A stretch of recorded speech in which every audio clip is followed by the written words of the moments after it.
राजू शेट्टींनी मतदारांना भावनिक साथ घातलेली आहे। मी तुमच्या शेतातला म्हसोबा, मला मत द्या असं राजू शेट्टी म्हणतायत। सगळ्यांना चितपट करून लोकसभेमध्ये मीच जाणार असंही राजू शेट्टी म्हणाले।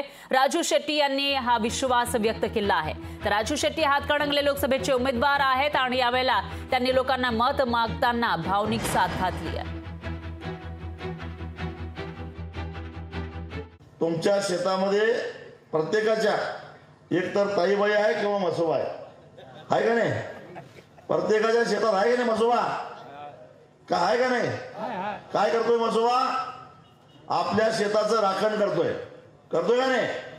मग ते राखण केल्याबद्दल वर्षातून एकदा आपण त्याला परडी सोडतोय का नाही? काय नाही सोडत? नाही सोडला की म्हसोबा कोपतोय। म्हसोबा म्हणजे मीच की, मी तुमच्या बडातला म्हसोबा आहे। तुमच्या उसाचं, तुमच्या दुधाचं, तुमच्या गोठ्यातल्या जनावरांचं राखण करणारा मी म्हसोबा आहे। मग त्या म्हसोबाला वर्षाला परडी सोडताय, मला 5 वर्षातनं एकदा तरी परडी सोडा की। लोकशाही मराठी ऐका, पहा, जागरूक रहा।